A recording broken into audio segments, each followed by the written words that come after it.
na yan, yan yung Ambil. Yan, simbahan yan.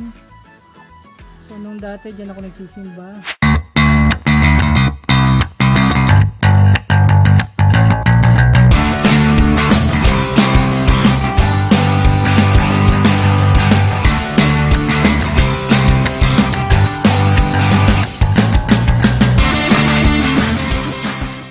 Good morning! So day 5 na namin dito and kagabi sobrang lakas ng ulan. Grabe, akalata namin hindi natitigil yung ulan. Sobrang lakas kaya yung mga pamangkin ko tsaka yung mga anak niya. Yung pamangkin ko mga anak niya. Yung kapatid ko tsaka yung mga anak niya. Kasi doon sila sa may terrace na tutulog. So lumipat sila sa kwarto namin. So siksikan kami doon para kami mga sardinas. Kasi umano yung ulan. Malakas kasi yung hangin. So nababasa sila. Kaya sila lumipat. So akalata namin hindi titigil tapos ay kumikidlat pa. So okay din lang naman. At least maganda experience yun. So ngayong araw na to pupunta kami sa isa naming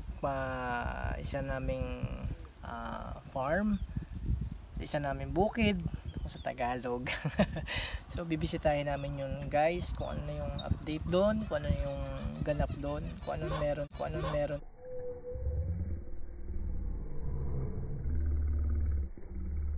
doon. And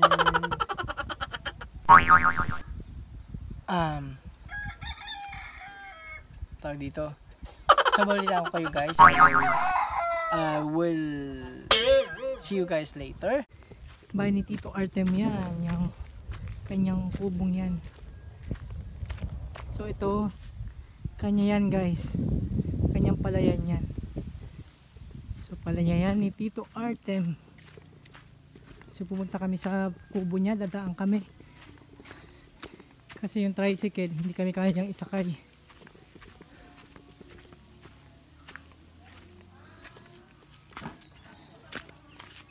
Sabi natin.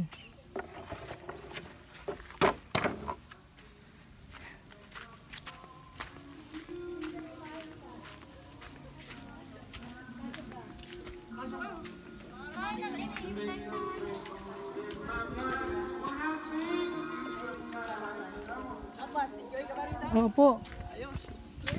Ito, meron po. Kayo lang po mag-isa? Oo, mamaya padating din. Hintay ko. Gandang bahay ni Tito eh.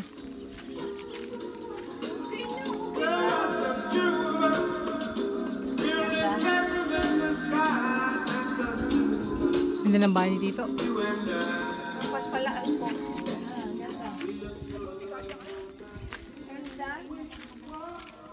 Ay, aray, kainan pala yan.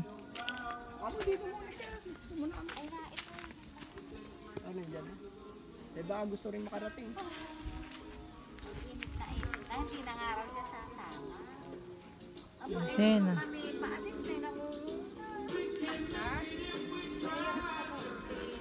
Ay, mahirap dito. Yung kainan nila. Yung kanilang sa inyo ito. Balik kayo. Yan. Ang ganda ng bahay ng Tito Artem. Napaka dami pang bunga ng duhat.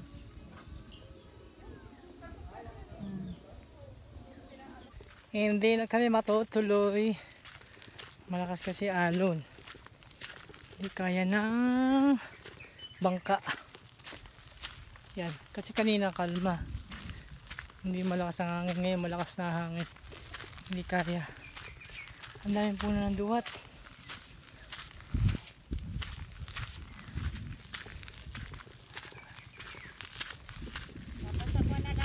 Isa na lang tayo pupunta. Hindi naman tayo makakalusot. Ayan.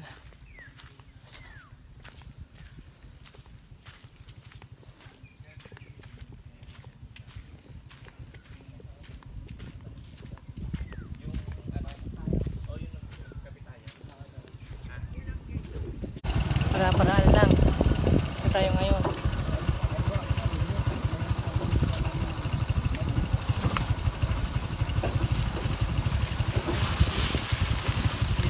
tayo. Magbabayad na lang kami ng mangga. Na kami ng bayan.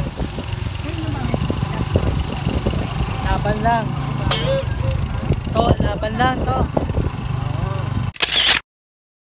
Laban lang. Skip na ako eh. Skip na kami kaya dito na lang ako sa tricycle. Ay, tricycle dito sa likod.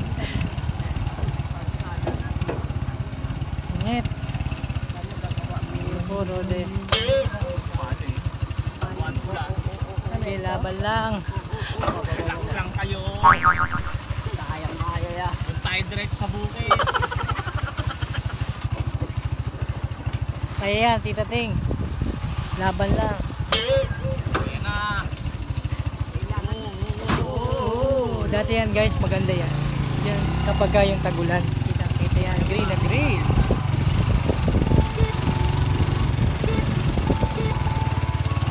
Oops.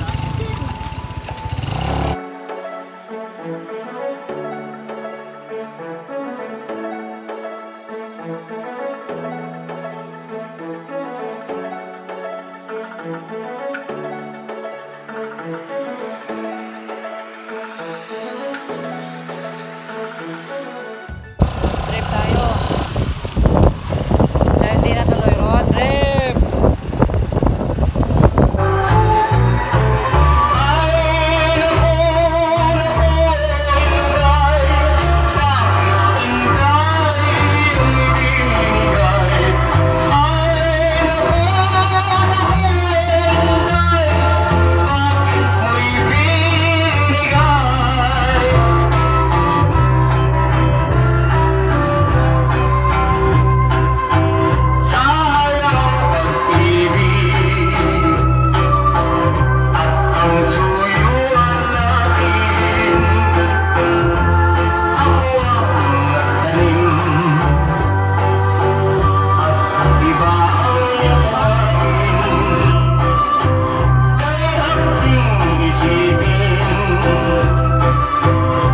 Nakalusot kami doon sa may kasalan. Ay, nakakamiss yung mga ganyan sayawan guys. Na sa probinsya ka lang makakita ng ganyan, yung mga ganyan klase sayawan. Simple pero masaya. Kasi mga kamag-anak mo, mga kaibigan mo, imbitado. So, hindi mo na kailangan magkaroon ng mga invitation pa. Basta kumbitahin mo lang, automatic na yun. So, nakakamiss yung mga ganitong kasalan. So, dahil hindi kami matutuloy doon sa isa naming farm. So, punta lang kami ng bayan para magbayad ng kung ano babayaran doon. Ayun, ang nakukutuwag dito. Parang ang palawan ko parang ganyan. Sa koron. Nandito kami kinamin ng nene. Sa koron. Yan yung may Kaya ang lake. Sana makarami ng koron. Ano to? Bayan na natin.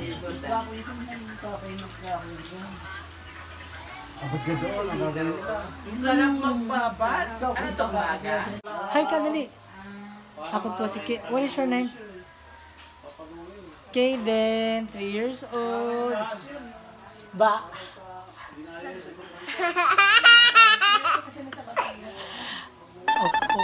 Oh.